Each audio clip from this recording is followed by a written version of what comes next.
I would like to call the meeting to order at 6 o'clock on March 2nd, 2020. Stand for pledge of allegiance. Pledge allegiance to the flag of the United States of America and to the republic for which it stands, one nation, under God, indivisible, with liberty and justice for all. So we kind of took things a little bit out of order today. We need to have a conversation about the Student Opportunity Act with which our Assistant Superintendent Ryan Lynch is going to present for us, and then we need to have a public participation about it. So I thought it made more sense to have them talk about it first, then we have public participation. But you also are having a meet and greet in the district. Yes. Where you two are going to have another chance for the public to have that conversation. So that being said, Mr. Lynch, you'd like to take it away? Thank you. So tonight we're excited to talk a little bit about the Student Opportunity Act and what that means for Halifax. So just as a general refresher, the Student Opportunity Act was the recommendation of the 2015 State Foundation Budget Review Committee, which sort of rethought Chapter 70 allocation funding across the state. So what that means for Halifax is that there are two different, the state calls it a bifurcated approach. So those districts receiving less than $1.5 million in additional funds are required to produce a student opportunity plan that's called the short form. And that's what we share with you. The other districts that receive more than $1.5 million would produce the long form. 85% of funding went to a very small number of districts that were judged to have needed it more.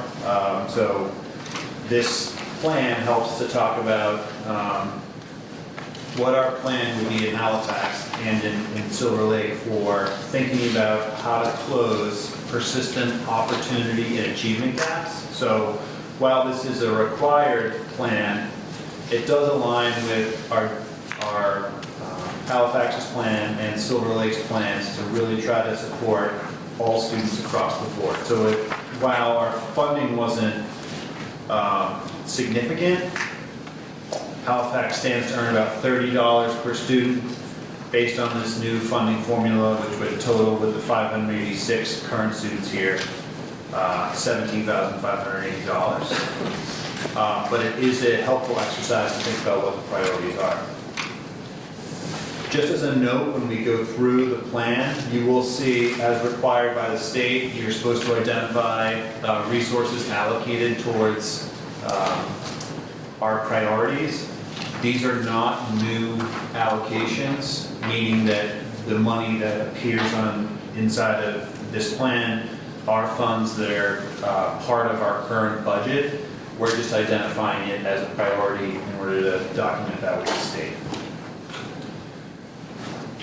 The Department of Elementary and Secondary Education has 4 commitments. The plan's broken into 4 parts. We're supposed to talk about what are the subgroups who are not achieving at the same levels as their peers. Next, we talk about adopting, deepening, or continuing some of our efforts when you don't receive a significant amount of new funding. I think that the mark is more toward what are you continuing to do or what are you deepening. It's less about adopting based on the funding. How are we going to monitor the implementation of the plan? And importantly, how are we going to engage families and stakeholders to make sure that the voice of Halifax is captured inside of the plan? So that's the general overview about why we're doing a student opportunity plan. Every district does one. If you're part of a region, every town does one. So we'll do one for each town and one person to take away. So inside your packet, you have what says Halifax Student Opportunity Plan, school years 21 to 23.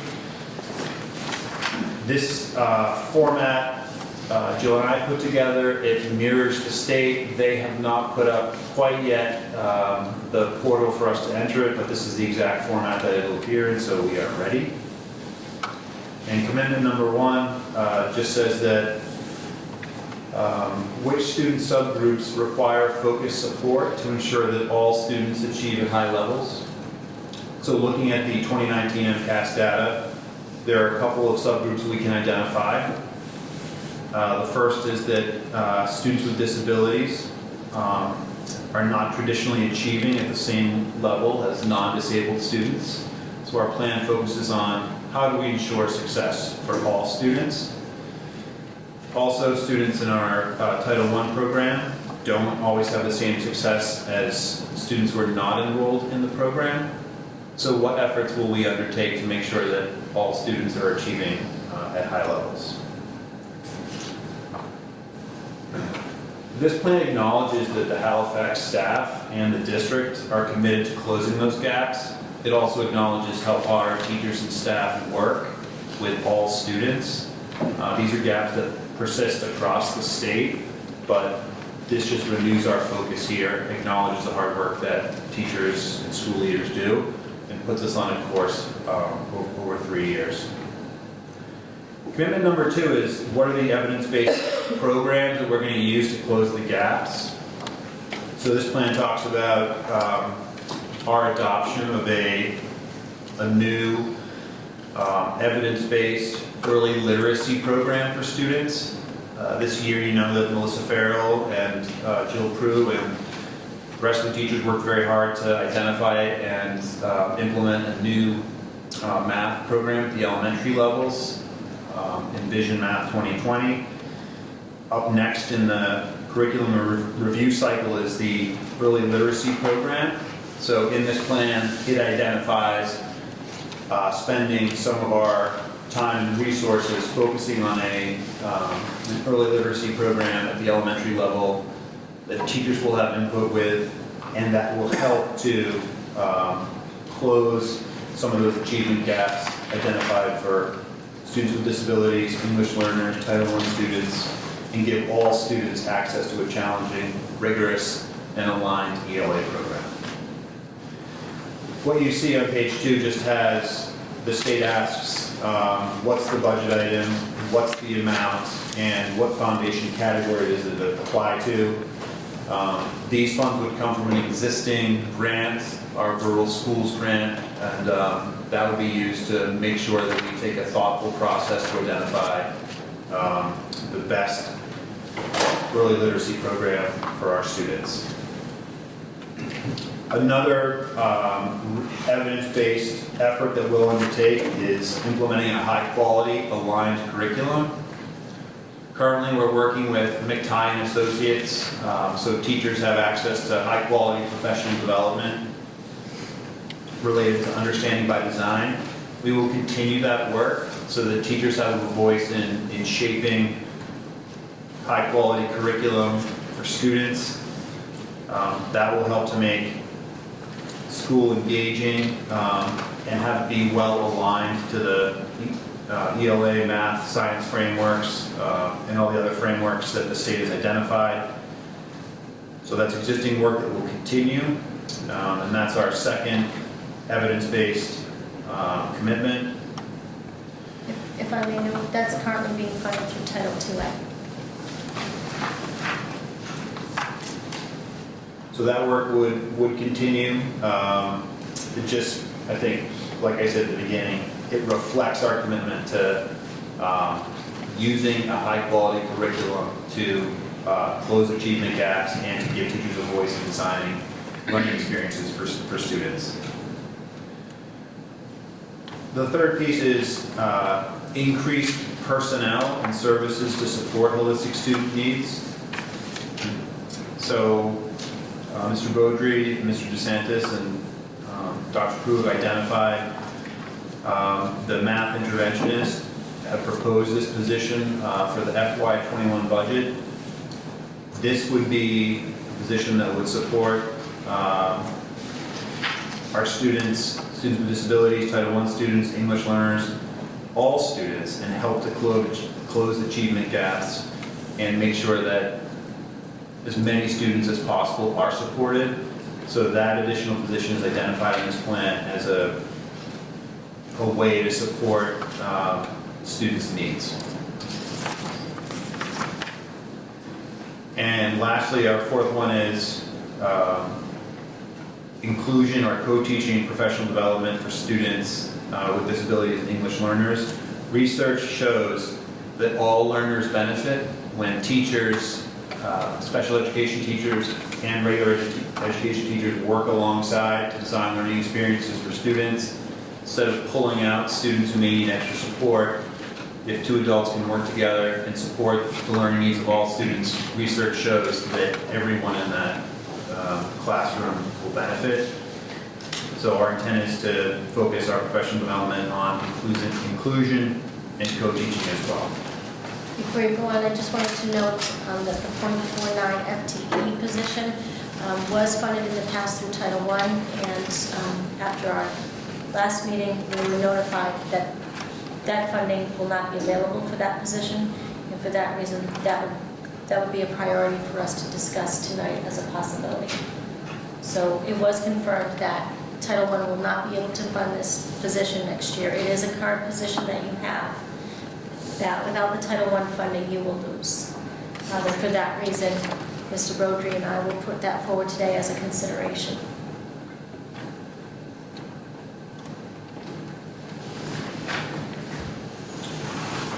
The third commitment that the state asks all districts to think about is, how are you going to know you're successful? I think it's a good question. So we're asked to choose metrics. How are we going to measure our success? So the state also offers, the state collects a lot of data, so the state offers to help districts by providing that state data back to us to track the progress of our subgroups and make sure that all students are achieving. So we've identified two of the DESE outcome metrics: ELA achievement on the MCAS, math achievement. Those start in third grade. So since we're talking about early literacy, we've also identified the STAR reading assessment, which we also use in grade 2. So that's another measure that we'll use to make sure that we can track the success of students. The last piece the state asks is to make sure that we're engaging with all families, and this plan identifies that Halifax Elementary School works really hard to engage families. The school has a strong belief that teachers and staff and school leadership support students, but obviously families do an incredible job with that as well. So we're asking families what additional supports they may need. Tonight provides an opportunity for anyone in the audience to offer input on how well students could be supported, and we can close achievement gaps here in Halifax. Dr. Crew and I will also do a meet and greet on March 18th to gather more input from our stakeholders. And for people who can't be at an in-person meeting, we'll also design and send out an online survey to make sure that we can try to capture as many voices as we can. And those opportunities will be shared in all the languages spoken in a home so that we can have as many people as possible participate. So that's you have a copy of the plan, but that's kind of a high-level overview of it. The state has said that our plan has to be submitted by April 1st at midnight. So this is the draft plan that we're presenting to you.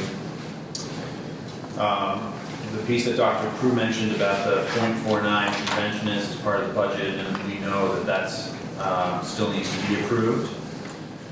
So this plan can be approved by the school committee after it's submitted. So the state guidance says that we can meet the deadline, submit the plan to the state.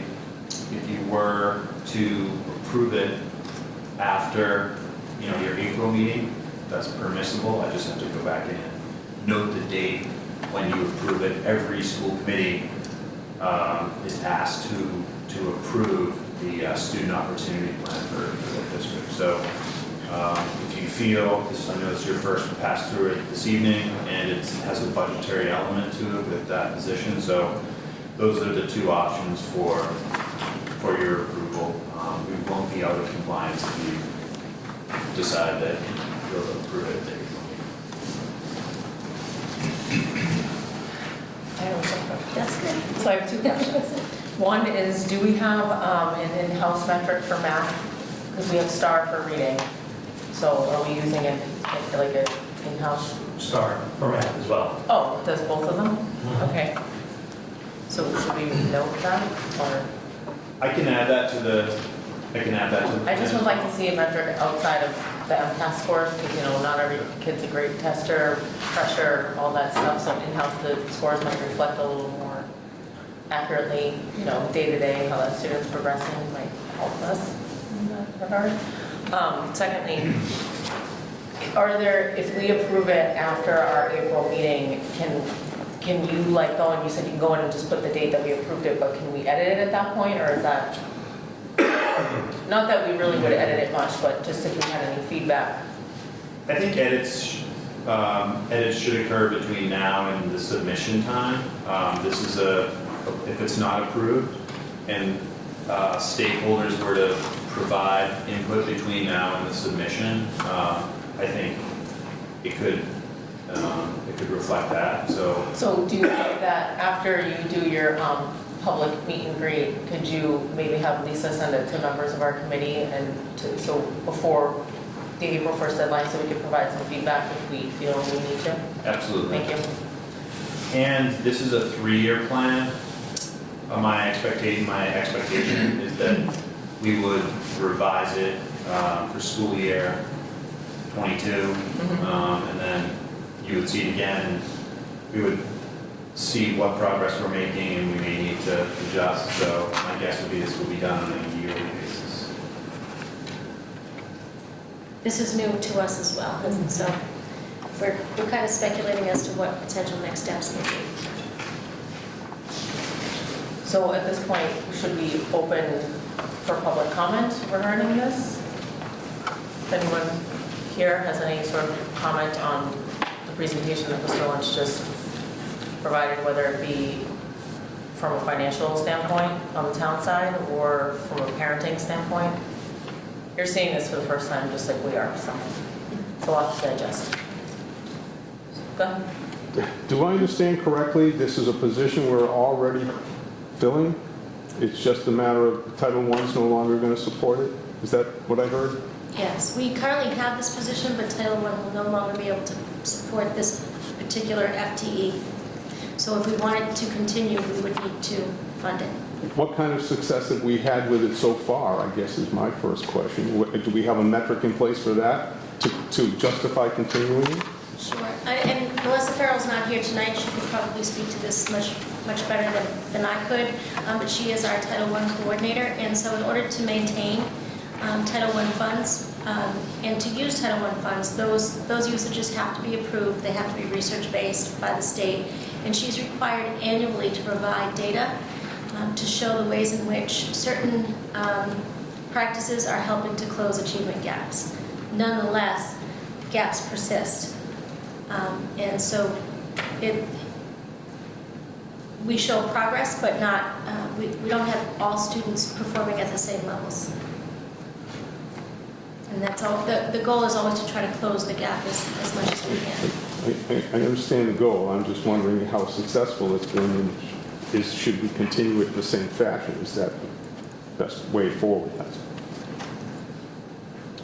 all I have to offer at this time, because I don't know enough about it, but I will. So one of the things that we have talked about and focused on is really the need for more push-in as opposed to pull-out, because research shows us that when we work with students in the classroom as opposed to sending them out for interventions, that student achievement tends to grow.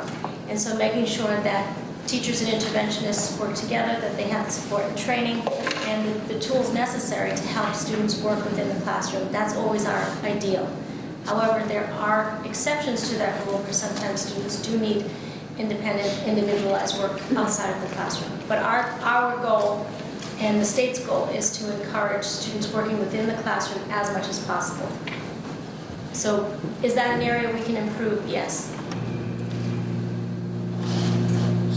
For the co-teaching piece, what does that look like? Where are the co-teachers being taken from to put in the classroom? So currently we have some examples of co-teaching, but what we're proposing is that we need training for co-teaching in order for it to be effective and to consider where we need it and why. And so we want to go about that thoughtfully and systematically, and to make sure that that those things are being done appropriately. So one of the ways that we propose supporting that is to make sure that the teachers already currently engaged in co-teaching have the necessary support and training. So the line item here is to really focus on professional development. Right, do you have co-teachers at high school level? What's that? Do you have co-teachers at high school level? There are some. Yeah. So, and I don't know really anything about Title I, but is there a chance that the co-teaching could solve the lack of the Title I position problem? Could the co-teachers pick up that slack rather than having the other $30,000 line item for the Title I? So Like if we could really push toward that, like is there enough people in the school to be able to really go for co-teaching? Since that has shown so much research about being such a great, useful tool for all kids, including even the regular kids. Is that a possibility? I just don't know what your staffing looks like, if that could happen or not. Sure. And traditionally, most cases that we have seen in Silver Lake, the typical model is a special education teacher working with a general education teacher to build a program that supports students in an inclusive setting. What we would like to see is, for example, English language learners, instead of being pulled out for services, for us to provide training for our EL staff, because we have very low incidence for EL, English learners in particular. And so to help them be able to go into classrooms to provide support as opposed to taking students out as much as possible and as is appropriate. It's not always appropriate. In terms of Title I, we're talking about regular education. And so these supports are ways that we can support regular education students that don't have, for example, an IEP, but may still need support in math or English. And so I hate to give a blanket statement, like special education is determined by the student's individual needs, and it's very specific and particular to the child. Whereas Title I allows us to help provide interventions on a more flexible basis to students, although certain students qualify for Title I services based upon economic need, not necessarily an academic need. So I might qualify for Title I because I'm homeless. So regardless of whether or not I'm struggling in math, I might qualify for certain services under Title I. And so it's a little bit more complicated than shifting everyone to a co-taught model. And certainly having 2 teachers in a classroom isn't always cost effective and isn't always necessary. So sometimes it can be a cost savings if in fact we're meeting students' needs there in the classroom. But to say that we always need 2 teachers may not necessarily be true.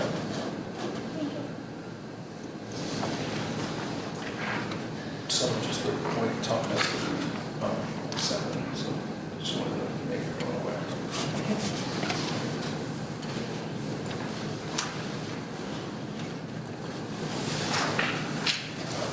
Does anyone else have any, how many Title I funded positions do we have on staff in the building right now? 3. And they're dedicated to what subjects? Math and reading. But they're not full-time. No, they're not full-time. Just out of curiosity, why was this Title I, who decided that it should be math and not reading? That would take the hit. Is that a Melissa Farrell conversation or the building administration? How does that? Both. I mean, we have 2 full-time reading teachers currently on staff now. And then we have 3 title teachers. One of them is designated primarily for ELA, reading, and then the other 2 are primarily for math. Okay, that's what it's I mean, saying. That would make sense. they're both hybrids, but one is primarily for ELA, the other two are for MET. And we have, for years, we were operating with 4 Title I teachers until, I'm not sure exactly, it might have been 2 years ago. I think we lost one position because the class was lost.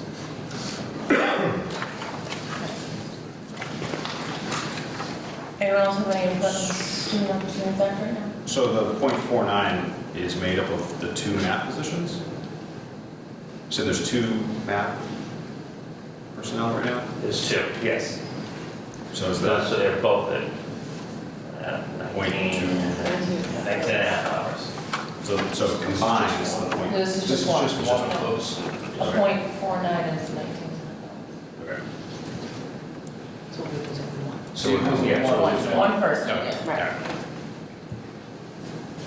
Makes sense. Yeah. It does.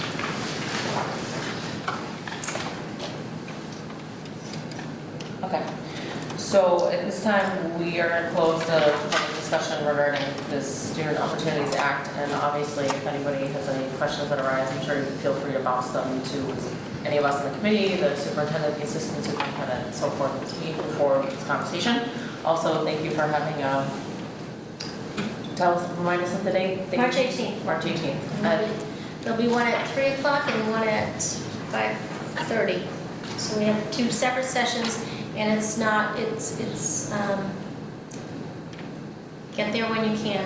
It's not formal. Fluid. It's fluid. We'd just like to meet people and have an opportunity for people to come and meet us and explain to us some of their concerns.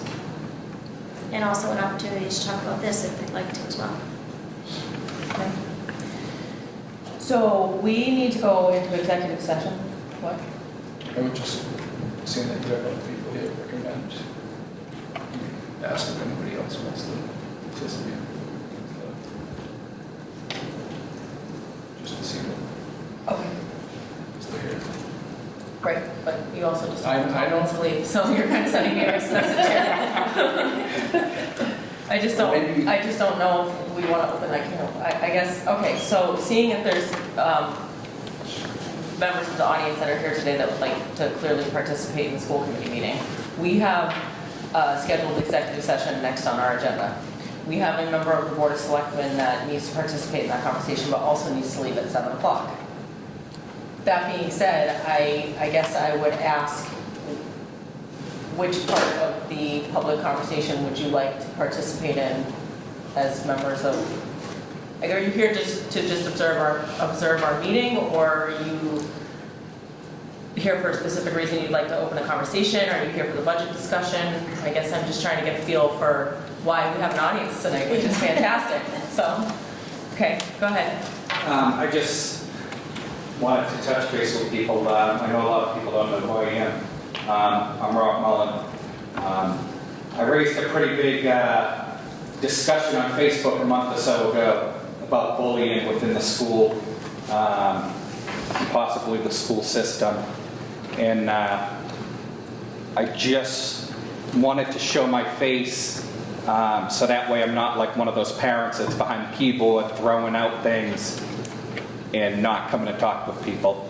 I've met with both Mr. Beaudry and Mr. DeSantis several times. We've met in the past about several occasions where my kids have had issues. But I had a big frustration because my kids come home on two of my boys 2 days back to back with issues, and very passionate when it comes to the safety of my children. If they have an issue that happened in school, and I don't find out till like dinner time when my kids are, telling me about their day. I'm just shocked because we haven't been notified, hey, there was an issue, we're looking into it. So I think I kind of got overworked up, went on Facebook and sparked a big debate. A lot of people started saying, hey, I'm having issues about this, I'm having issues about that. So I met the next day with the principals, and we had a lengthy conversation. And I think what it boils down to is knowing what bullying is, knowing what it's not. I think there are certain procedures that when incidents happen, everyone needs to take it serious, whether it's the parents at home, whether it's the teachers in the classroom, the paraprofessionals out on the soccer field. If we're not communicating, we can't solve any issues. So I think through discussion, we kind of came up with a couple of ideas. So that way, if kids are having issues, we can identify, is it a bullying issue? Is it not? How to get people to know how to report things. We went through the bullying procedures in the handbook. I apologize for not the proper names. There's a ton of information in the student handbook, the different procedures on the websites, and I think people are not aware of the procedures. So people are just, blasting things out. They're making allegations. They're not looking into things. They're not giving school administration enough time to look into things. And I think as a parent, stepping up and talking with them, saying, hey, here's my concerns. How can we fix this? I think we've made a little bit of headway, and they told me, you got more concerns, more questions, feel free to come to us. If you have an issue, email us, shoot us a phone call. We will get back to you. But I think there's just a lot of people in the community who have different issues, and unfortunately, they're not stepping up. They're not coming to the meetings. And I just wanted to at least show everyone who I was. So that way, like I said, I'm not just someone sitting behind a keyboard. And I will continue to work with the school staff if I have issues. I told them, right away, if my kid's causing problems, I want to know about it. I'll handle them at home. But if I'm going to come up and fight for my children, I think everyone should. Because I think the bottom line is once we all start communicating, a lot of these little issues will go away. We had an issue with a kid today who, I wouldn't say was picking on my kid, but he made a comment, and we contacted the other parent, and turned out that kid was having a bad day. But we can't fix those things unless we talk to each other. But I think that goes across the board. Parents, teachers, students, and we're just going to continue to push in the right direction and continue to work with the principals. And hopefully, whatever issues there are, we can kind of squash them. And as far as the bullying goes, whether it's bullying or just isolated incidents, we can avoid those in the future. So. Well, thank you for coming, because there's nothing worse than a keyboard warrior. So I appreciate the fact that you not only just out of respect for us and the administration, but I mean, you're sending a powerful message, and I think that that's important. So thank you for being here and saying that. Well, thank you, I appreciate it. We had a really good conversation. We brainstormed some ideas about educating parents in the community, educating students, communication, what the proper protocols are. So that's kind of what we kind of came up with. Had some good ideas. We were bouncing back and forth, so I appreciate your time. It's good stuff. Excellent.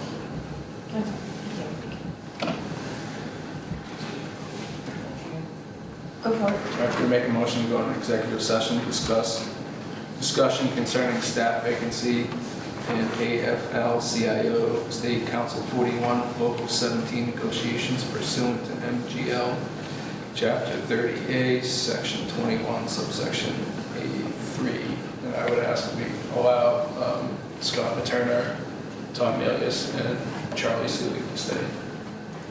And following executive session, we will reopen the regular meeting to continue with the agenda. Correct. So roll call with going to executive? Aye. No? Yes. Aye. Okay.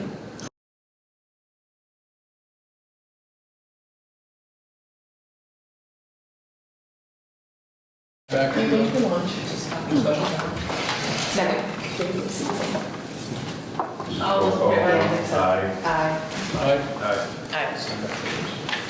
Where's my water?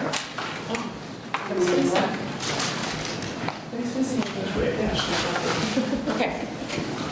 we're back in full effect. So I neglected to thank Area 58 for filming before, so thank you for being here, appreciate that. A little frazzled when I walked in. So there are minutes in our packet that we need to vote. We can vote our regular minutes from February 3rd and approve and release them.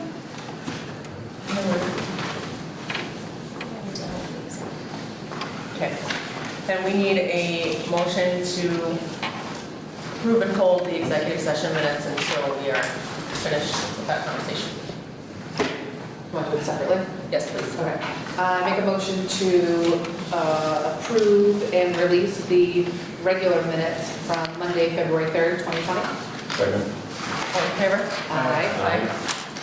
And I make a motion to approve and hold the executive session minutes from Monday, February 3rd, 2020. Second. All in favor? Aye. Okay. The warrants are circulating. Correspondence and reports. So I typed up the town report. You guys all have a copy of it. I think you came printing those out for me. I don't have a printer. So I sent it to Mr. Beaudry to take a look at and ask for his input on things that are going on in the building, you know, regarding the different programs that we've implemented in the last school year and different staff and what am I looking for? Just changes in the building that, whatever. So he gave his input, which was great. Thank you for doing that. It also went to Marie Grable, who is the special ed director, and asked her to put a little blip in there about what's going on with the SPED programs. So that was great, I appreciate that. Alex also helped with some PTO input, which was fantastic. And so I did send it to the selectmen's, what is she called, secretary? Administrative assistant. So it's going into the warrant, it's like officially getting sent to the printer because she's going on vacation, I believe on Wednesday. So if anybody catches anything in here that like I missed or you'd like to change or whatever, please. Already you see something? Forgot her position. Well, I had Pam look it over and she said that it looked perfect. What change you had there? Going to benefit enrichment programs and 2 fund teacher requests. I forgot the word. You could just say that on teacher request, that's fine. We need to keep continuous position construction. Oh, keyword. Just That was your right. That wasn't so yeah, if Alex anybody. also tutors English. Yeah. For point No 4 weekends. For now. So this will be in the warrants for everybody to look at town meeting. So that's that. Also, I received something in the mailbox that I left for you, Christine, on your little place. I think, Sorry? No, what that is, but it just looks like some mail that looks like it should go to you, so. I think that's where it goes. Thank you. Welcome.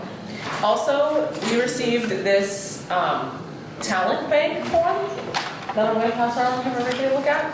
So I guess I'm not really sure how to proceed with this. I understand that the town does do has talent bank form and then positions such as like that you get appointed to. Like I don't know when you were appointed if you had to fill out some sort of thing. And I know when I joined the finance committee, I had to do the same thing. I filled out the talent bank form and brought my resume and had a conversation. However, my question is,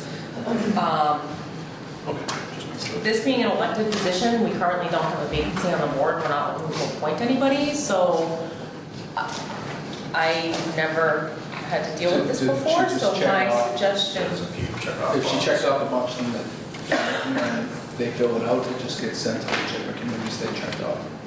right, but she did specifically talk about the school on the bottom, so I'm gonna hand it around and I guess with direction from the rest of the committee, she did leave her contact information.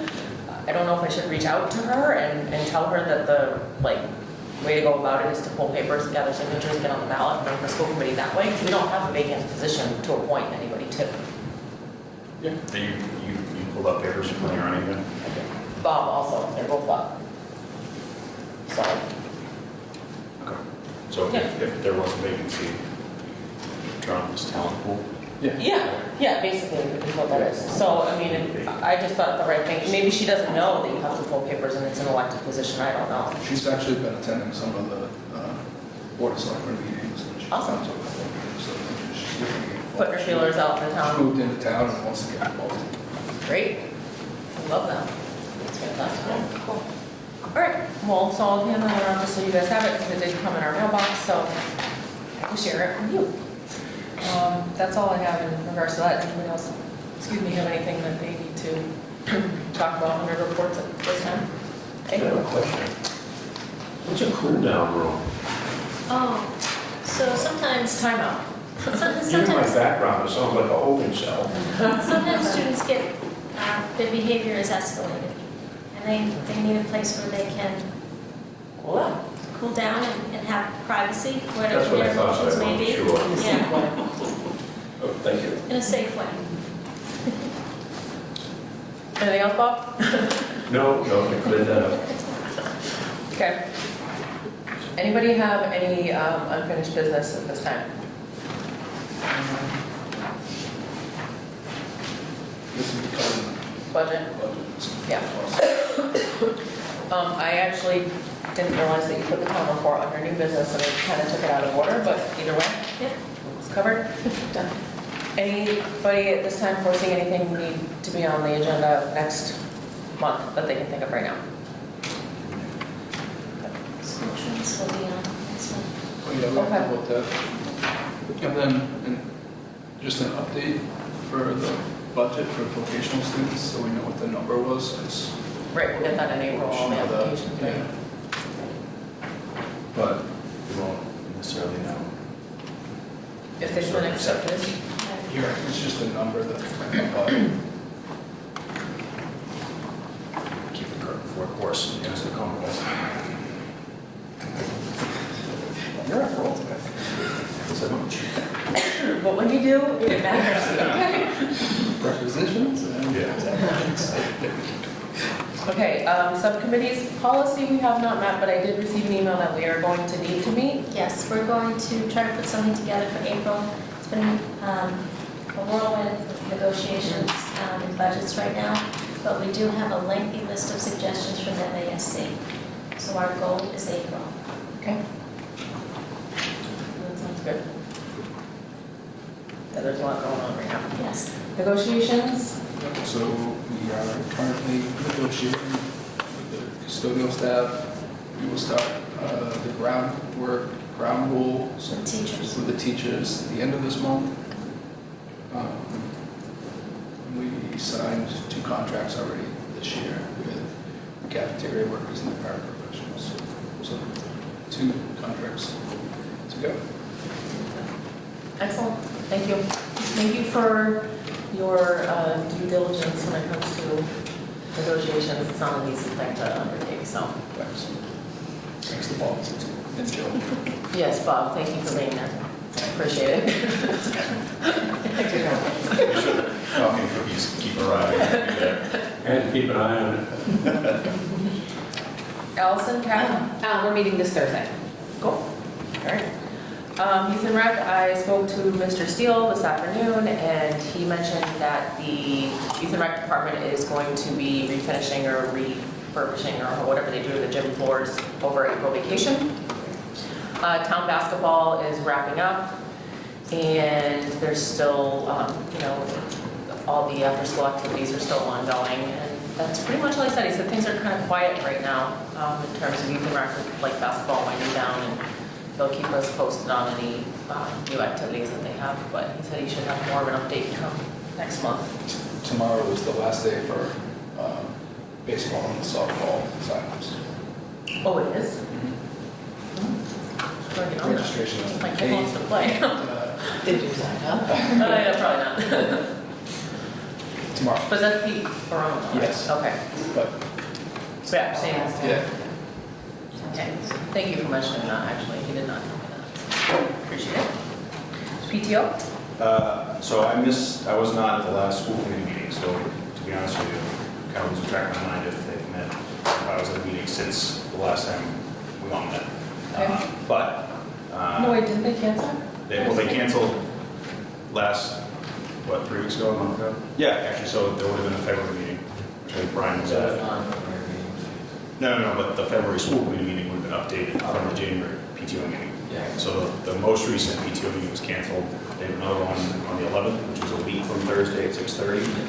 And I can probably assume that it's going to be further discussions as to teacher allocations, and they're always looking for continued involvement from different members of the community. And yeah. Okay.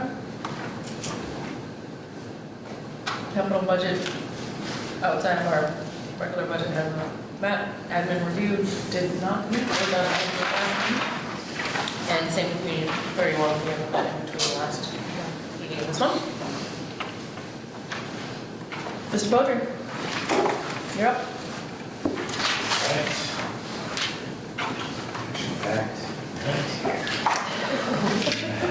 It's only just begun. Haven't even gone to the budget yet.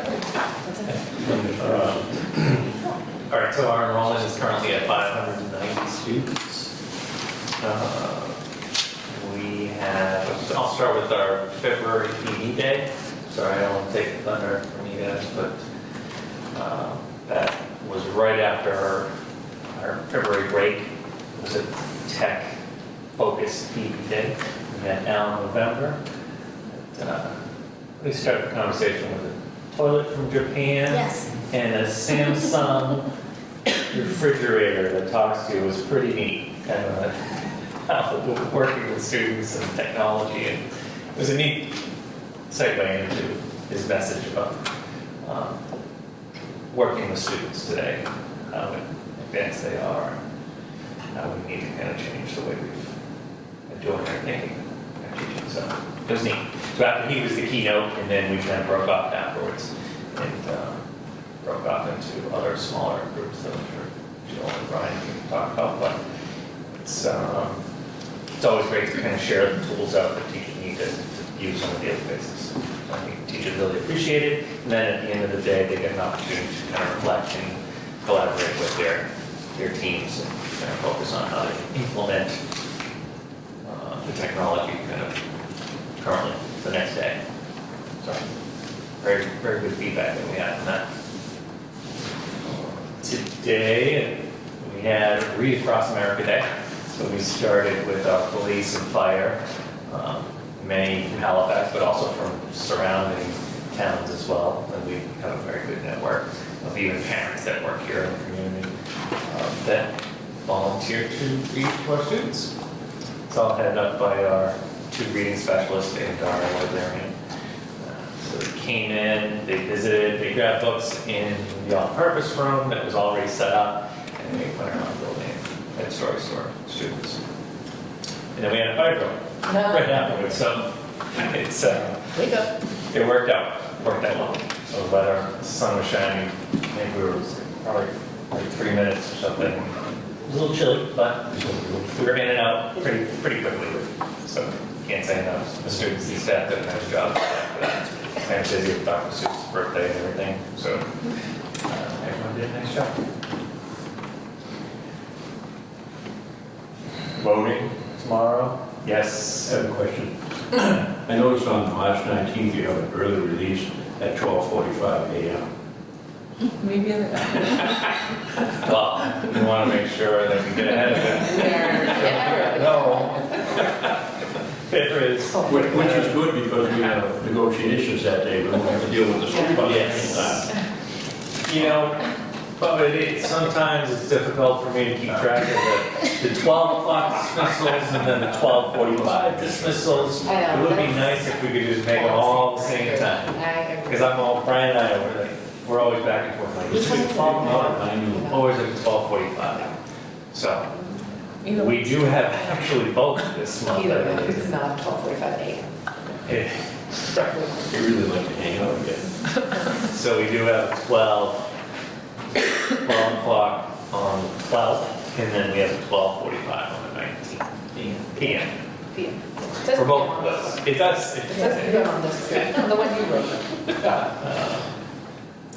So the voting, it will be a little bit busy.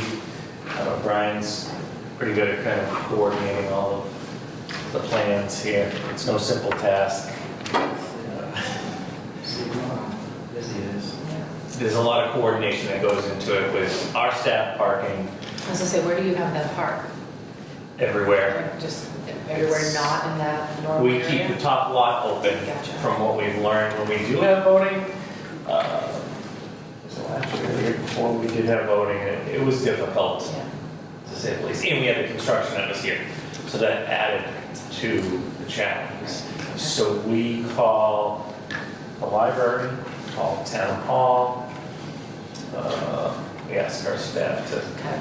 Uber, walk, do something. You go around, pick them all up. Right, like the workday. It really is, Bring a friend to work then, yeah. Bring your teacher. it's difficult, but I think that's why we kind of move towards a direction where a lot of school systems don't have, I mean, my kids don't have school tomorrow. We don't. I noticed actually Carver doesn't either when I was driving up 58 and Yeah. they've been in service, they have professional development. there. Yes. Yeah, so is what. Was somebody that had 2 votes on the calendar, I would have recommended this year if we were doing it, to Yeah. move that PED day. Yeah, we didn't think I about would that have voted last for year. that too. Yeah. Yeah. But anyway. But you know what, we're gonna talk about the calendar in a little bit, so we'll get there. We'll take your opportunity to say your piece, Um, which will really matter. So safety, Just like us. safety is of utmost importance when we have community members coming to the building and parking. So we have to kind of make sure doors are locked down because the voting happens in the gymnasium. So we have to make sure that our students, particularly that go down to either PE or art and music, which is down in that particular wing, they're rerouted. And then also for recess, after school sports. So, There's a, We got an email today. there's a police yeah. officer here the whole day, wasn't there? yes, so we have a police officer on site at the election area, but then for traffic, for when students are dropped off and for dismissal, just because it's mayhem. Voting starts at 7, so people park in the library, they park all over campus, so it'll be pretty busy, I guess. Oh, yeah, we got an email after school sports, the kids will be going outside because they can't use the gym. Yeah. And it's actually gonna be nice tomorrow too, so that worked out perfectly. Oh, good. Yeah. Great. Still have the STEM tomorrow? I can double check for you. I think after school sports, they did We'll say. get an email about it. It's only because it affects me directly. Might have to be there tomorrow. I Always. haven't heard otherwise, but I know that We sometimes usually do it in classrooms they anyway. so. pick dates. I'll check with Ellen and make sure we get that information out there. So that parents know about the after-school programs. Because we have a good chunk of students that attend art, STEM, sports. So, report cards going out on the 16th. And conferences that week as well. We will be opening up pick a time shortly. We're trying to get ahead of that. I know Dave Murphy had it definitely on me, so we're trying to work with him. He usually is the one that helps us out with working with the schedule for pick a time. None of the other elementary schools do it, so we kind of at mercy of Dave Murphy. He's really very good. He sleeps with his computer. And just is always aware and alert. It's, he's very responsive, so we've reached out to him to kind of help us out with making sure pick a time is up and ready, and then parents have enough time to schedule their conference. And we do the PTO book fair also that week, the week of the 16th. So that will be throughout 16th to the 20th. It's usually a big hit. MCAS dates are on there again, please. Refrain from going on vacation. Avoid those. Thank you. Well, it's just makeup's really challenging in school. When this size, somebody goes away. We only have a window that's so big that we take care of. Those are just a couple of dates that are down there at the bottom. The early release dates. report cards. Next school committee on 6th. It's all 6 a.m. Yeah. Is that it? That's it. Cool. What's the agenda?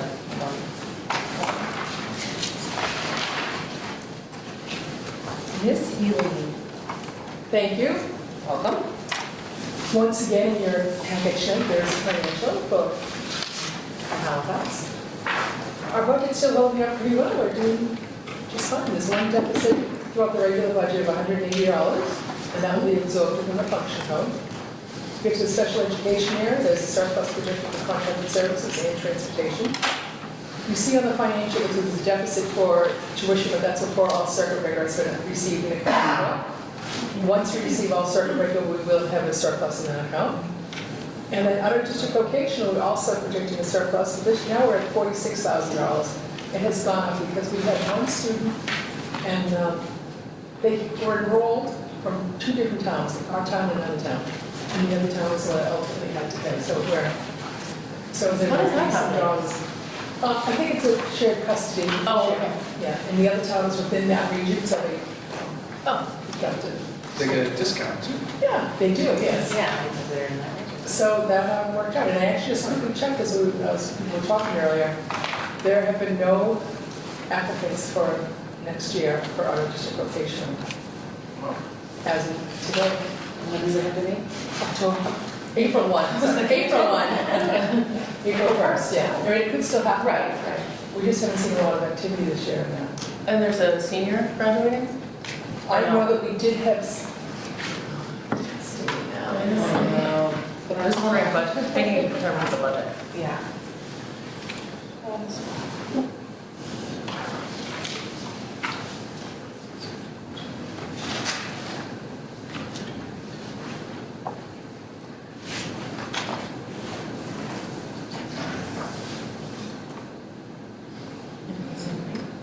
We had 4 returning. And there were 4 students that graduated. So we reduced the open slots by 1. So we had 3 slots available for students to apply, so. We have 0 Oh, slots. Yeah. That's good. And that's it. Sure, we're doing Yeah. very well. Great. Thank you. No. We like when you give us positive news. All right, so should we do the calendar first? Let's do the calendar first and get that out of the way before we dive into the budget. Everybody okay with that? You want to speak to the calendar? Sure. And again, I'll just point out some key things. This is a proposed draft. It's primarily in keeping with the way that certain vacation days or half-days were set up in the past. So we haven't increased any number of, let's say, for example, half-days. They're the same exact number as last year. The administrative team also reviewed it. We counted it multiple times to make sure that there are 180 days. I know that sounds silly, but many eyes went on this to make sure that we had 180 days. In service for teachers would be August 31st and September 1st. The first day of school for students would be September 2nd. September 7th would be Labor Day. Voting day, November 3rd, we would not have school. We would use that as a professional development day. That's there on November 3rd. December break is in keeping with past patterns when certain holidays fall within certain frames. And then President's Day, our February vacation is during that week, so that would be the 15th through the 19th. The 22nd, we would use for in-service, as we did this year, since it's not a voting. So, but there is another voting day in Yes. September, In Primary. September. which I believe is September 8th. No, I think it might be the 1st. That's when we're off, When we're off anyway. right, when we're off anyway. Is it? Yes, Charlie had sent us those dates. And was it at this? So it's a day that teachers are here, but not students, if I recall. What day are you talking about? September 1st. It is the first? It seems early. It does. But I, Could be wrong. It's Massachusetts state primary. Not-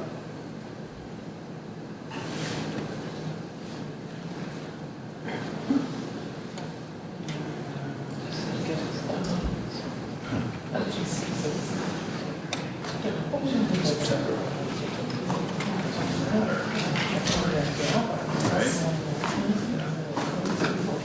Primary is scheduled for September 1st. September 1st. yep, so we're all set.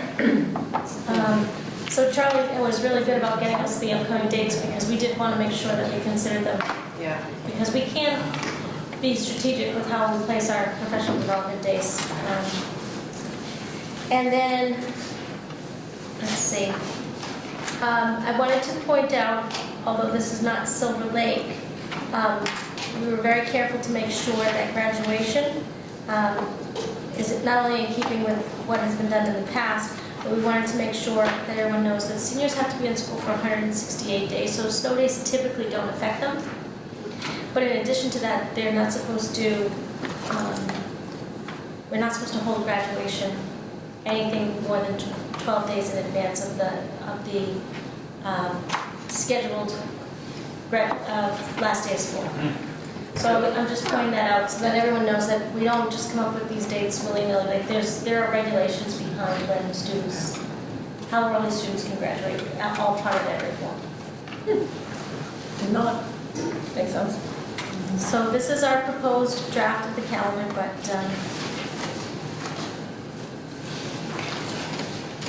I don't know if we have any recommendations or changes.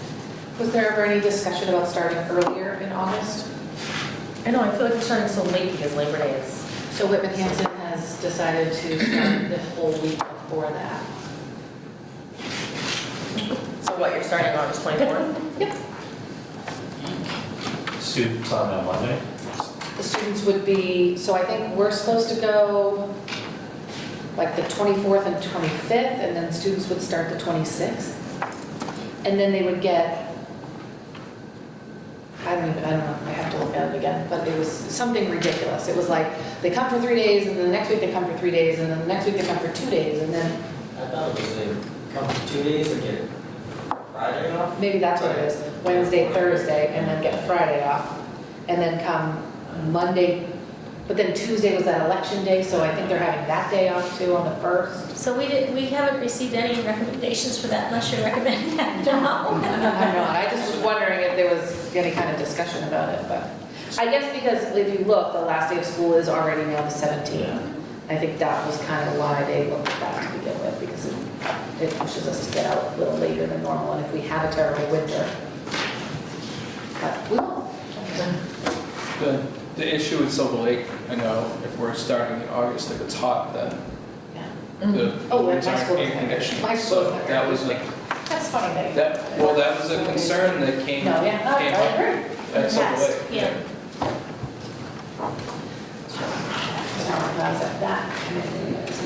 Well, I make a motion to approve the Hold on, draft. 1 second. I was just wondering what the other in-service days were.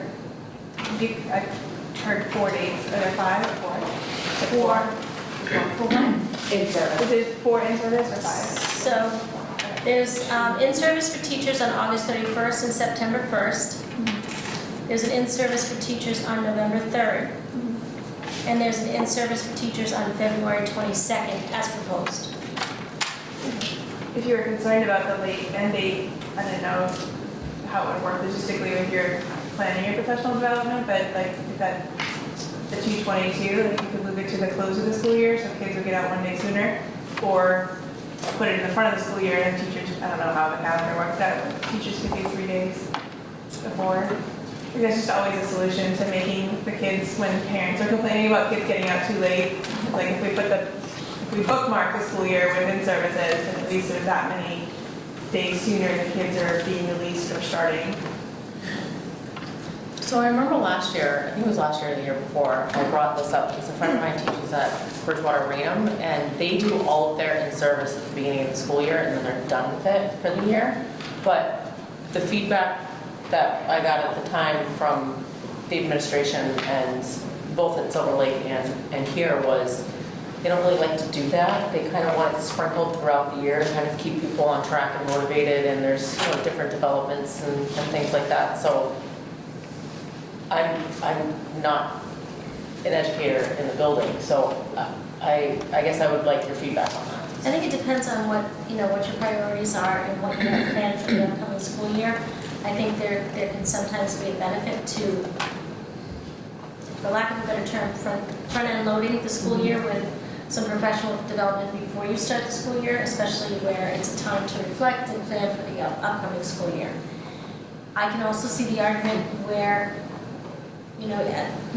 at another point in the year, you're going to come back and revisit it based upon steps that have been taken based upon those early professional development. One of the things with bringing it at the end of the year, if in fact you have, if you've contracted services, that can be an issue because you don't always know when your last day of school is. If you put it on the last day of school, because that can change because of snow days and things of that nature, that can be tricky. If it's flexible because it's going to be, let's say, teachers working on curriculum units, then that can be done at any time as long as you're not using an outside provider to provide professional development. So I think, we have a PD council, and I think that this is certainly something that Ryan could bring to the council in terms of their input and reflection. There's no, in all honesty, I think it depends on what the purpose of the day is and when. Sometimes we make things fit because it helps us to deal with the realities of an election day, but it's not necessarily what we would have chosen as our professional development day. But it makes a lot of sense to eliminate that issue, that conflict with election day. So it's definitely something we can be flexible with. It's not something that was brought to our attention as a needed change. So we basically, with the administrative team, I think everybody felt that for the most part they were happy with the way that the days were structured. That doesn't mean that we couldn't improve or we couldn't do things differently, but there were no recommendations for a change, at least when the admin team reviewed the calendar. I don't know if that was helpful. Yeah. For in-service. So up until this year, they've only ever had 2 in-service days for teachers, and it was before the school year started. They didn't have any full-day PD throughout the year. This year, they added one, which is tomorrow. So. Can I ask just, so Situate, do they have planned monthly half days where you came from? Were they monthly meetings or Probably it is. kind of, or no? Initially, it was, Yes. there was early release That's just once a month, then we okay. shifted it to, in Situate to do a late start. We did that for several years, then switched back to early release. But I think you have 5 in here, right, early release, and I think that's another time for people to work and, like Dr. Prue was saying, ongoing professional development to get some momentum. The beginning of the year is tricky too because I think people have, if all your professional development is before then, I think in the forefront of teachers' mind is preparing for their kids. And that's what they're hyper-focused on, as they should be in those first couple days. I would just worry that if all your preparation was, your PD time was prior to that, people only can take so much because they're setting up classrooms, they're thinking about the kids that are coming in, and so I think it's nice to do a little bit. Definitely give them that time, it's critical, but then also some planned reflection time during the year too, where you can keep the momentum going. So I think it's nice that the district has 4 days, and you can balance that preparation with, like Dr. Prue was saying, ongoing work too. So I think it makes a lot of sense the way it is now. But I will ask the council, so I work with that group just to verify that they would agree with that, and if they have more opinions, maybe next time first meeting, right? I was just curious. I know the tricky one is the February one. Yeah. I think it traditionally was maybe in January, I think.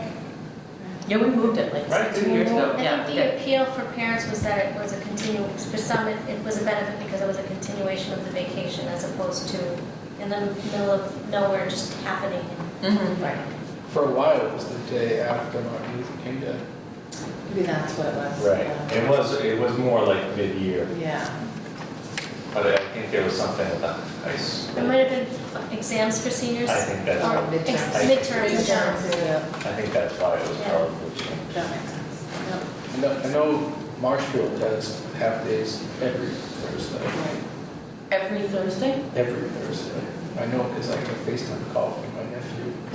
My daughter's home or not. Hanover does that too. Hanover. And that's more to cover, I think, prep times. How do they, so how many hours do you have to be in school to consider it a day? Well, we have to be in school for 180 days. But I mean, And then there's a number of minutes, and it differs for elementary.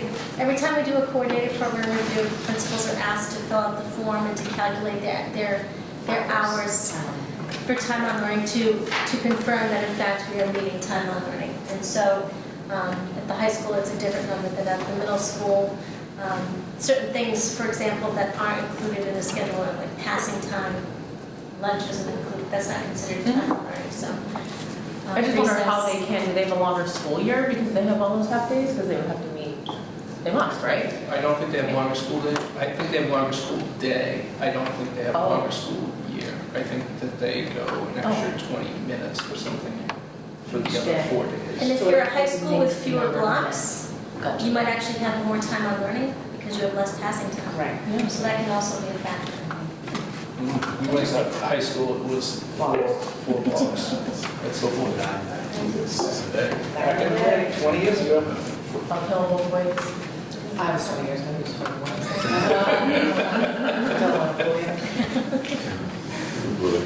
Okay, so do you want us to vote on the calendar tonight? 40 next week. If you're ready.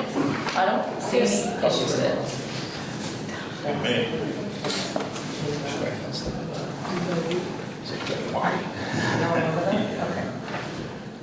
So, should I make that motion again? To what? To approve the draft calendar? You already made it? He started to, tried. stopped it. Oh, I'm sorry. No, because you can't something to say, that's why. Oh, It's not for a good reason, not just because you're being mean. It's Oh, not this time. Stop Not this wow, all right. Motion to approve the draft calendar as presented. Second. All those in favor? Aye. We got everybody's names right at the top, remember that? Mine's cut off in the draft, I'm sure it's right. And it will remain there. So then, There's no rule. I have extras. This is an extra.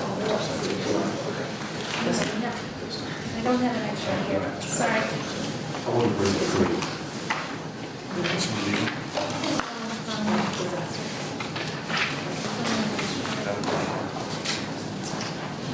Oh, yeah, they- Oh, one other thing, just for negotiations today.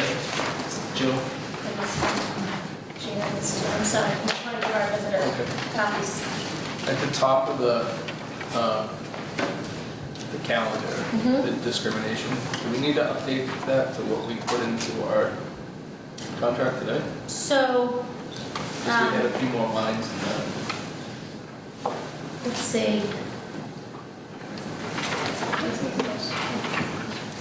I think they're all here, but we will double check, because for the coordinated program review, the statement is a little bit longer than what is required for your employment contracts. Okay.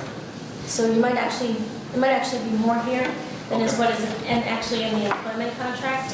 But I'll make sure that we double check it just to be safe. Because that is something that they look for every time we have a coordinated program review. It's important for our civil rights.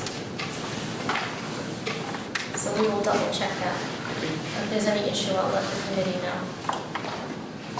So the next thing, do you want to move on to the next one, is the budget? Yep. Okay.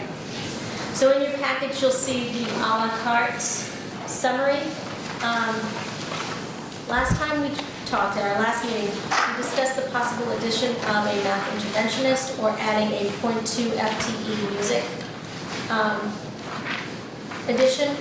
At that time, Dennett, we believed, was considering an addition to their position to incorporate band. At this time, I do not believe Dennett is considering that position. And in addition, since that time, it became clear to Mr. Bowerdry and I that we would be losing a part-time interventionist at Halifax because of the declining Title I funding. So for that reason, the proposed staffing increase that Kane and I have discussed and would recommend would be that in order to maintain the .49 FTE math interventionist, to replace the Title I math position that cannot be funded through Title I. And that would be approximately $30,000. And that is a list of potential budget cuts and their impact. So you'll see the potential building cuts from Kane included $5,000 for building contracted services, $2,500 for building supplies, $2,500 for custodial, equaling $10,000. Now again, Kane wanted to make sure that it would have the least direct impact on learning for students, but as we know, it's also important for us to maintain our buildings. So it comes at a cost. So this is one area for consideration. Another area for consideration is $10,000 in curriculum. Melissa Farrell provided the following for consideration: $3,000 to be reduced. This would limit the implementation of the grade 3 Massachusetts updated textbook. This may mean continuing with an old textbook or sharing a textbook between grade 3 classes. And then the other was the $7,000 that I think Summer had mentioned last time as a potential area. This would limit the implementation of resources such as nonfiction periodicals, classroom libraries, and STEM materials. Again, these would impact student resources and classroom resources, but nonetheless, this is what she has put forward as having the least impact on student needs at this time. Then I also asked Steve Pello to provide me with a list of potential technology items that he could cut from his budget. He provided this list, but he's concerned. Obviously, this becomes a bigger concern if we cut these items, if in fact, since we're not guaranteed money through E-rate or the REAP grants, where obviously we will apply for that, but we're not guaranteed that money. So these items become more of an issue if in fact something doesn't come through in terms of those amounts. So these are potential budget cuts. They all come with a cost to our school community as a whole, but nonetheless, they would help us in order to fund that interventionist position, if that's the direction that you wanted to move. Do you know what you're cutting from the contracted services and the building supplies, what those actually are? No, the contracted services is like one giant bank account. Appropriation. Yeah, we don't actually, we don't have it itemized by vendor, so it's just kind of what we use each year that we operate at. So we looked at the trends for the last 4 years, and looked at it's anywhere between 100 to 120,000, depending upon the season, so that's where we. I guess my only concern on that is making sure that we don't cut anything that keeps up the maintenance of the building where. Well, hopefully as we have staffing changes moving forward, that will be less of an issue to out contract I guess services. you guys have more of receipts on what we've spent and what those items are compared to what we've actually done to the building. If contracted services were the fire suppression coming in and replacing lines over the last number of years and know what was spent on that and see that those items have been fixed. Wouldn't that be reflected in the budget balance? Well, that's what I was looking at. Right, so I guess my point is that if you look at the budget balance, you have 36% left as a result of new sprinkler systems and new windows and doors. I'm not arguing, I agree. But without knowing what's left to be checked out or whatever for the year. Like what services, what the scheduled maintenance time is for those other items. Because there are some things that happen only after school over, because that's the best time to take care of it. So I guess I would want to see more feedback before you cut that We line. can break that down. Usually, at the end of the year, we break down like how much did we spend with commercial boiler, how much did we spend with Boilers? light alarms. Yes, it's a big ticket. You get those 3 boilers right in 6 years. Right? Constantly. Can we have a discussion on that? Like a side street discussion? What? Can we talk about that? It's frustrating. Right now? No, it doesn't have to be right. I have more technical questions. So I think that's kind of where we were able to kind of work with Matt and the vendors that we do have what do we have before? Mechanical air, right? That's when we had mechanical air, we were able to kind of look at our vendors a little bit more closely and figure out where we could benefit from making some improvements with our vendors. So like I said, we usually do at the end of the year, we'll hold together, we'll compare what we did from this year, compared to last year and the year before, and see if we can pick up any trends and patterns.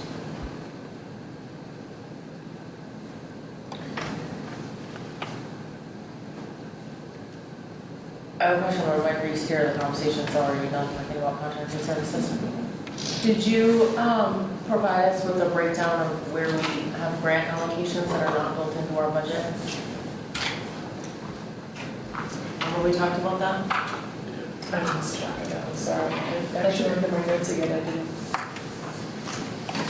So the reason I ask, and this is a perfect example, is this math position right now, this Title I. So now all of a sudden, like, we are funding it within the budget, whereas it was paid for by a grant.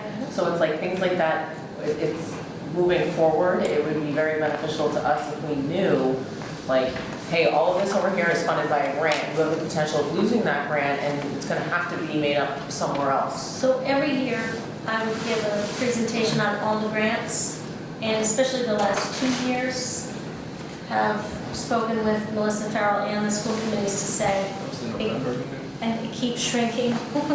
Right. And we need to start thinking about how we're going to fund these things in the future. So in particular, Title I took a big hit. My other concern was Title IIA because it is our only means of supporting all professional development that occurs at the district level. And it keeps shrinking. So we have provided you those numbers in the past. I didn't know, sorry, we didn't know that we needed to present those. No, and we love the fact that like you and Marie Grable and you guys come in and you give us like a very thorough breakdown of all of that, which is fantastic. But I think when we're talking about the budget, and Gordon has brought this up, it just would make sense to talk about it like, what's the word I'm looking for? Like side by side. You know what I mean? Like, yes, it's good to know what grant funded programs we have in the district throughout the year, but when we're dealing with the budget, we know it's shrinking, but I guess $30,000 is a lot of money. You know? So now we're having a conversation about we could potentially lose this position if we decide that this is not a feasible option, the itemized, you know what I mean? Yes. And if I recall, Title I was decreased by over 100,000 last time we discussed it. So it was a substantial hit to Title I in particular. So if we have 3 positions that we're currently funding under Title I and we're about to lose one of them, I mean, it's a fair assessment that in the next couple of years, we're probably going to lose another one. Yeah? Maybe? I guess it depends on how funds are allocated at the state level, It right? does. And that's why it's so hard to predict. Mm. So we don't know if we're going to see, Just like circuit breaker can change and that in the budget. Okay. I think if we just had a line where we had, a revenue that we project, just like we do in Silver Lake, like the circuit breaker and the grant money, is how much we think we're gonna get, and then how much we're spending on those other items, so that we know the overall expense of the school. Because when you look at the budget right now, you don't see the circuit breaker number in there because you've taken it out. Correct, you're not seeing the circuit breaker expended number during the year. So if we had just a note at the bottom that what the actual spend is $500,000 more than what we're asking for in the budget, so that everybody knows how much money is actually being spent on the school. And if those revenue sources dry up, the town's on the hook for making up the rest of that money. Also, I think it's beneficial too if we are, as a, get into a position where we as a committee decide on town meeting floor, we want to go to bat for something, that we want to add, we can say, hey, we're getting X amount of dollars in grant funding that's, already compensating our regular day program or our special needs children, like, I guess it just makes the argument a little. I think it just shows the full picture of what actually is being spent on the school. Yeah. Trying to word it like it's in my brain but not coming out my mouth. so it's not just the grants. You're not looking for a rehash of what I typically provide. You're looking for a revenue line item that shows revenue. Yeah, what we're actually spending to operate. Okay. If you said Title I, $10,000, Title II, $5,000, circuit breaker, $500,000, just so that you know that you have those numbers built into the budget. Well, they're not, I guess, because they're not built into the budget, that's why we keep them aside. That's what I'm saying, even if you put it just down as a note to say how much, because when you do the circuit breaker, you figured out what the percentage that everyone We agrees. anticipate. But there's a dollar figure associated with that number. So if you put down as a note, 65% circuit breaker is $515,000 this year. Just so it's noted that. Yeah, I'm trying to envision what this would look like, because you're looking for all other costs, all other expenditures that happen within this building that are not necessarily reflected on that financial that you see monthly. So there's a special ed grant where we have a piece of that, so there are people that are in this building that are paid under that grant. Or as you mentioned, circuit breaker, which is, they're all separate, so Halifax circuit Yeah. breaker is just Halifax. I would have to think of what that, kind of a template of what that would look like. And how it would make sense, looking at that as well as looking at the financial, how that would kind of fit together. I don't know if it has to be on the financial. No, I'm just saying how it would kind of, how the two would be, kind of provide meaning. All right, I'll see what that looks like. Thank you, Christine.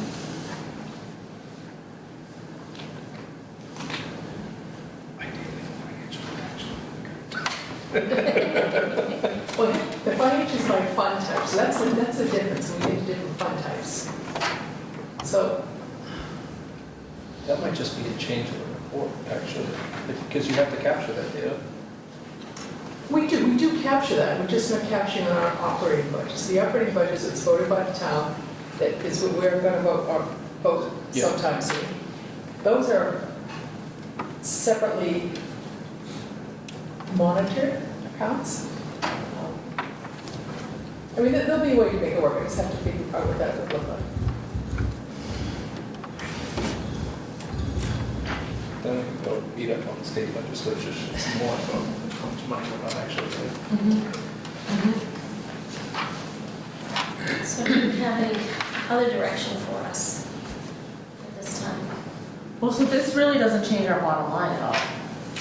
No, Because you found haven't that that's added, within the budget. so if, we haven't added this to the budget yet, we're just showing you this as a need that we would recommend trying to maintain. We have shown you ways that we could pay for this position, but they would require cuts to other areas in our budget. So, but we haven't actually done a version 3 budget. So yes, if it, the These two, are- You just found out yesterday, right? Is that what you said? This whole situation? That's why. no, since the last time we met, Oh, okay. after that meeting, I was informed that it wasn't going to be funded. Okay. So that's, But to Kane's point, when you started your administrative report, you said that PD was kind of keynoted by the fact that technology is changing, and we're looking at cutting 16% from Bill's budget. So, And that doesn't take into consideration because we, every year, it's like, what if is coming in or not? Which our tech budget is typically lower because we spend the REAP money offset on tech. it's a big It's a system. secret question. Yeah. But so to that point though, if we're gonna cut the technology budget, so what happens if next year we don't end up with the REAP grant? Now our tech budget is gonna be like boom with it, because now we're gone from here and we've cut it to here. I don't know if I don't. And then we have the fear that potentially losing more Title I funding. I just It feel can happen like. with any of the curriculum. What's Really? No, you're right. The 240? 240 grant. 240 is special education, so we cover a good amount of our special education parents through that. That's, I mean, any of those grants, 240, Title I, REAP. So I guess I'm thinking about it in terms of like long-term sustainability of our budget. I would rather keep it. I just don't know, like slicing away at it is the best. What do we have? Did we have kindergarten years ago? I think kindergarten Paris. We did, there had been a We're funding kindergarten grant that would fund that. That went away, right? Yes, middle grade, yeah. I don't know how long ago that was, but I do I recall was on the that. committee, I remember that. It was eventually going to go away, and it went away. Oh, Yeah. I get the point of trying to make the money up somewhere, Right. but I mean, they asked for a level service budget, and if we have it now, Right, it's still level service, even though we're gonna add $30,000. right.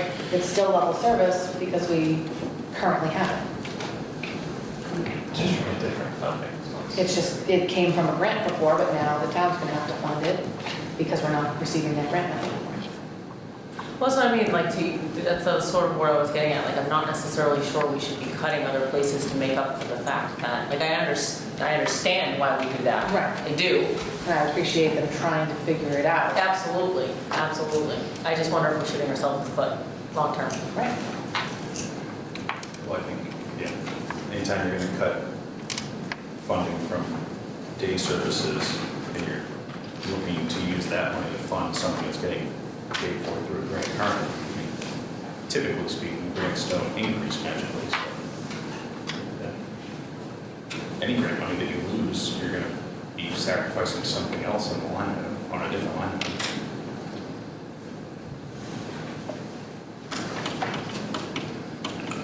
Unless, to Elson's point, you say level service is level service, we went up 4.5% this year because we lost the grant. I'm just making. Yeah, no, I don't know. Figure it out, but- Yeah.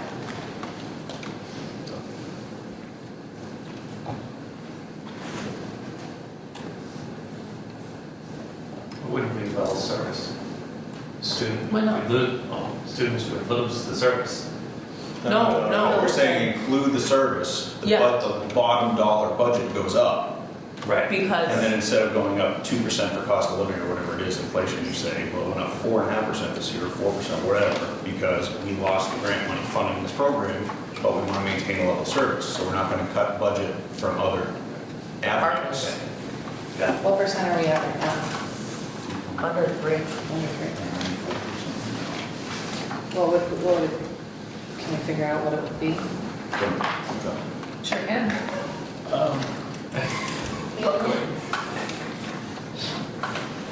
So, But, just the whole town issue is that we are close to to the levy? We're gonna be extremely close to the levy, and right now, there's not enough money to fund a raise for everybody else within the budget, and that's what was discussed at the last finance committee, the tri-town meeting, so.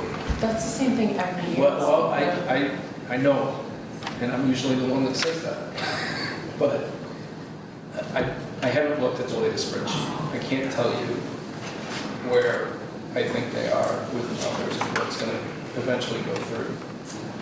And I agree that it's a level service, when you provide the same service, it's just a different funding mechanism, which goes back to the question to Christine about what services are we providing that we're not actually paying for.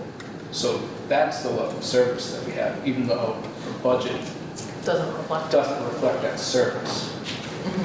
So, yes, it's level service because our grant was cut. So you can make that argument, which is, It would also, sorry, I mean, I think it would also be an easier argument to make if you say 100%, of 100% of our budget, 10% is made up of grants. This year, that reduced by 2%, so that 2% is reflected in the bottom line increase. yeah, yeah.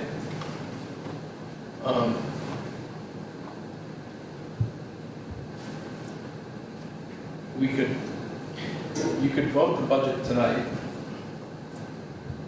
with the numbers that are in there. And if this is just an adjustment of overall lines, the school committee can vote at the next meeting. But it's gonna be the total number that basically, we send to the town a total number. Yeah. They don't get to decide how the money's spent. That's an internal school committee. And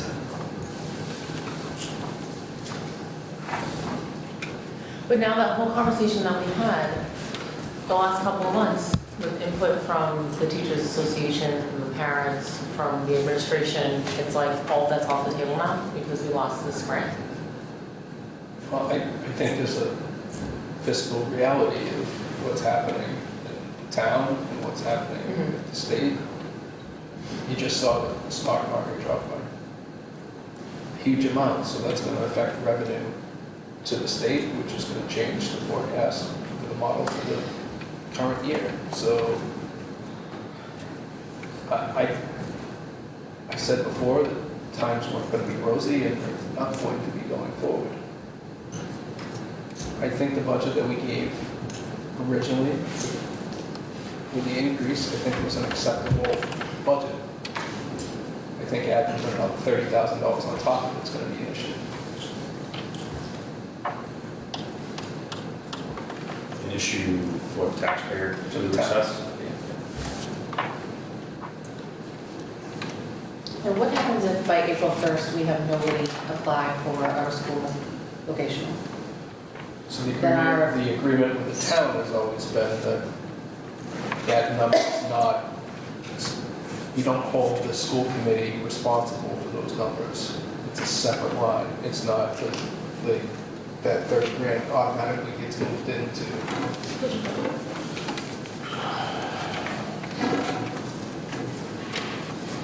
Yeah, we give that money back to them.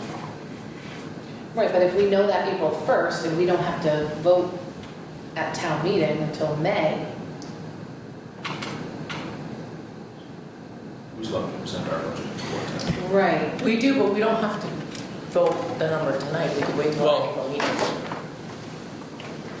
So realistically, we should vote the number tonight. You say that as a school committee member or as a selectman? So, I mean, you can. Is that because you would like to give the town more opportunity to mull over real numbers that we voted on? So our next meeting is when? The budget is supposed to be sent out and printed that week. What is the alternative to us voting the budget in? Well, you have a number in the budget. They can't print something, can't put something into the budget unless we vote something realistically. do you think it will harm us if we are the last people to put our budget in? No, but it changes the whole situation in the budget discussion. Yes, one of your biggest. On the finance committee The side. biggest, yeah. One of the one of the biggest line items that you got is the schools. So I guess- That's in flux. Devil's advocate, what's going to change? I mean, it seems to me in previous sessions, do you add 30 grand on the bottom line, or do you say level service and we'll make up the 30 grand somewhere else? Versus a bottom line number. Or do we give them a number, send them a word to print, mull it over, and then they'll tell me floor, and make a case for it? So my recommendation would be to add the $30,000 to the current budget. You just said 5 minutes ago, you wrote that, right? No, I would add the $30,000 to this budget and allow us to discuss what the cuts would be. I agree. So going forward, the only thing that we would be is less, not more. Okay, yeah, That's what yeah, I'm saying. yeah, that's pretty much what we're all, I think we're all on the Because same I was page here. thinking on town meeting floor, couldn't you make the argument that, yes, we added an extra $30,000 for this position, however, our vocational is now $60,000 less or whatever, because we now know nobody has applied. So Can we say- I don't know, I'm honestly asking, I don't know if you can say that, or, I mean, you can, but the town's gonna fire back at us and say that we We also don't have that. don't have that kind of agreement, I guess. It's in good faith, sort of, is that the right way to say it? Christine's also reminded us that the transportation bid could also help in this area. We don't Is know that- Oh, yeah, we haven't even opened the conversation with the buses, so. I have built a factor into the budget, a significant factor, For the bus contract. the new contract, yes. How close are we to having that? Today I requested the prevailing wage sheet. My hope is that it's ready to go this week, that it's So you think by posted. the April meeting, that we'll have a firm budget number for the buses for the upcoming year? We would have a much better idea. I don't know if I have the exact number, but we'd have a much better idea. If you posted it this week, when would you have your proposals due by? One of the concerns that I've had from outside people is that I don't leave it out there long enough. I usually only do it 2 weeks, and so I think it's going to end up being 3 weeks. But the big thing is I have to make the goods and services bulletin, and that is on Thursdays. I don't know if I can get it into this Thursday, so that means it's next Thursday. And it has to run there for 2 weeks. So that's what I'm just trying to make all those pieces work.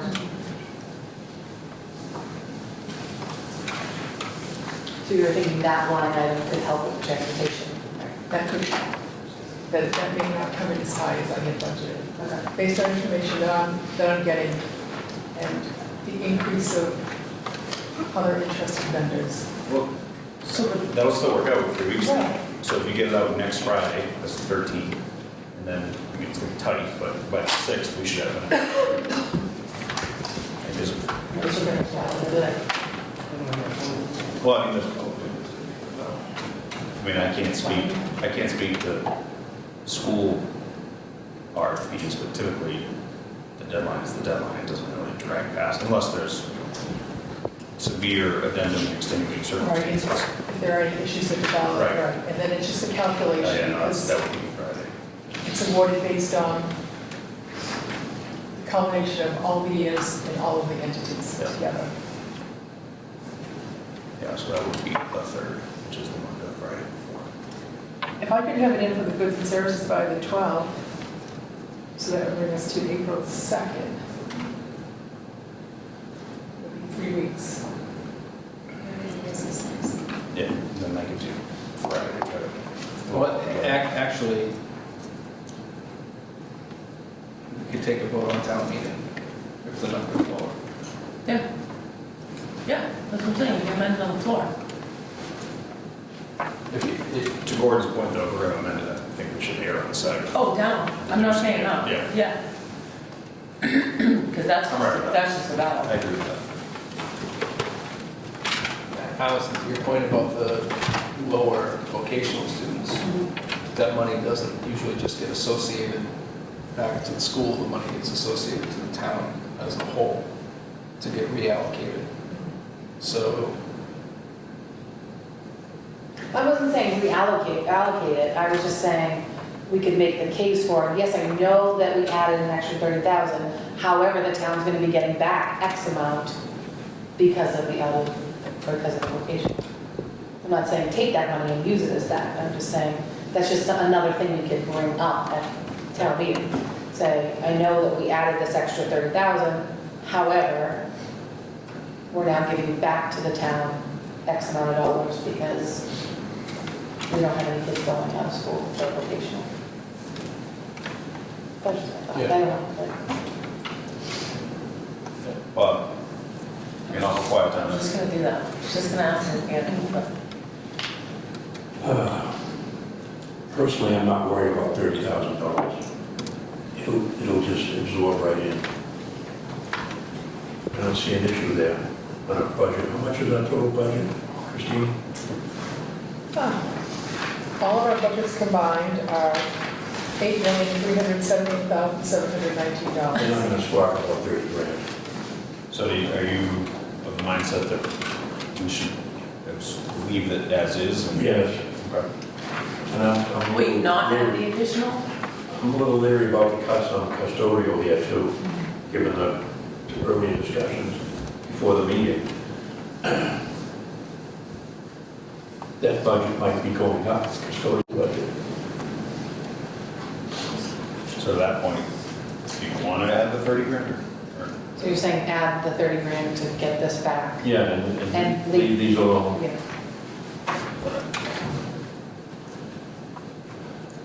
I make a motion to add 30 grand. Second. Do we need to vote actually? We need to Yes, vote we actual will. numbers, yeah. So just doing the numbers. You want to add 30,000 to the regular day. Yep, Correct. because that's where the reading interventionist will be located. Math. Math, sorry. So can I ask a question, not necessarily budget related, but more how it affects the day-to-day in the building? So we had a conversation earlier a couple months ago, earlier in the budget cycle, about having a math coach. And I know you and I have talked about what services a Title I interventionist can provide versus somebody who would be like a math coach or whatever we decide to call him or her. So because this person is no longer falling under Title I, can they service all children or only children that qualify for Title I services?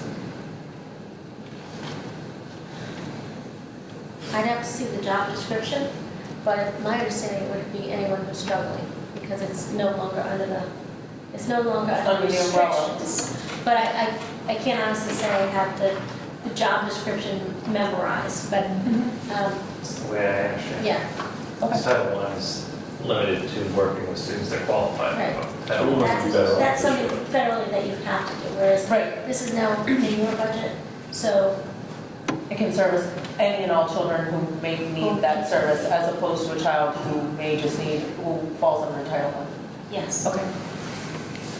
Just for Title I, chapter one, Title Title I, Title Title I, is derived by the number of low-income students that need services? Is that how that?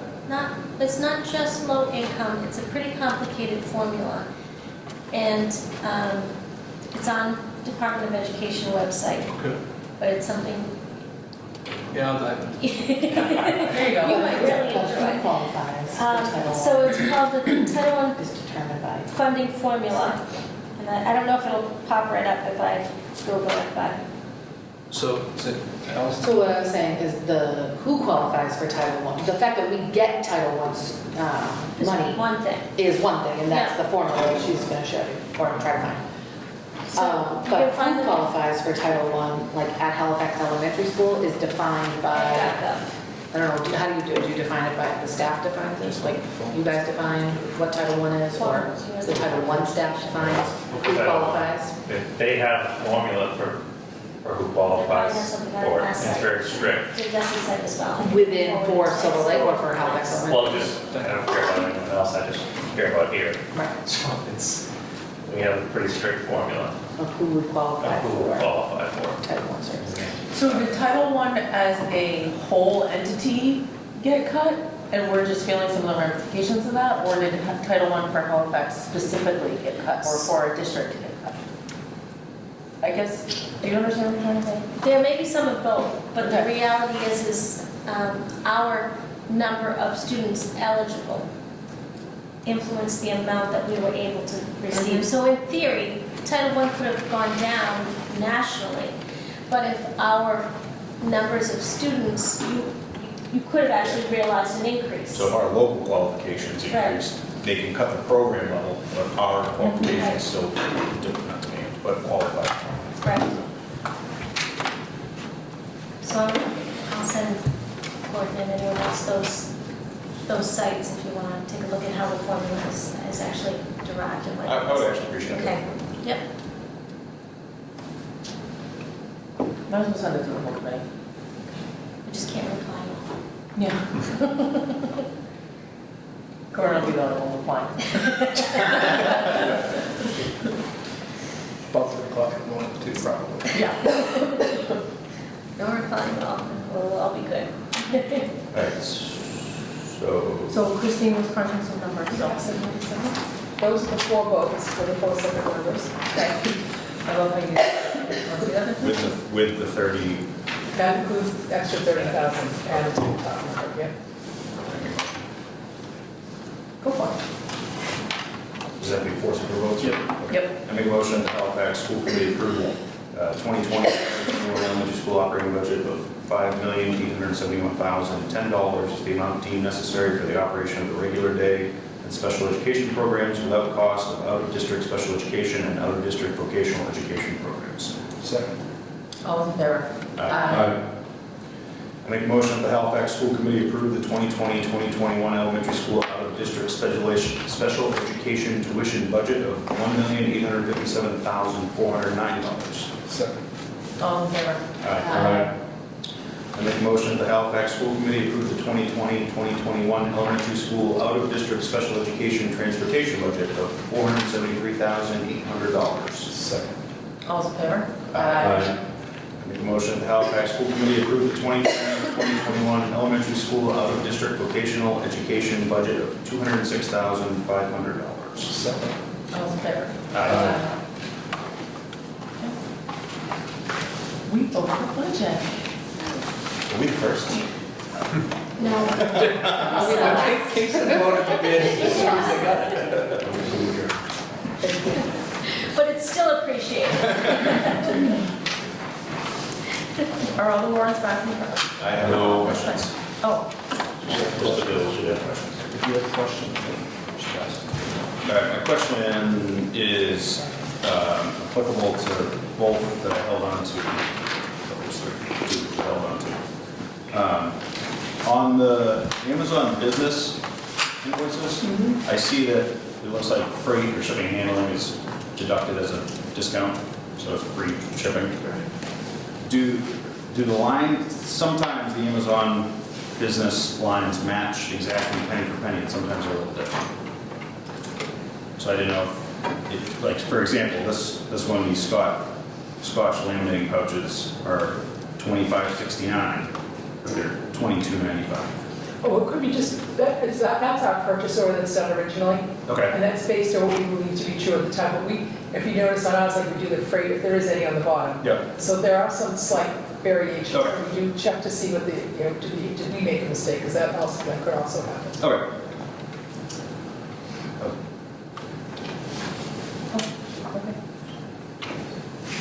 Motion to hold on. Important things to remember. Important things to do. I got some very important days here. Tomorrow is presidential primary, so voting is happening here at the elementary school from 7 to 8, 7 a.m. to 8 p.m. in the gym. March 12th is early release. Grades 7 through 12 are released at 10:45 a.m. K through 6 is released at noon. There's no lunch. March 19th is another early release for K through 6 for parent conferences. They will be released at 12:45, which means lunch is served. And April 6th is our school choice public hearing, which will happen promptly at 6 o'clock, followed by our school committee meeting. So, that being said, if no one else has any further discussion at this time, Motion to adjourn. Second. all in favor? Aye. Aye.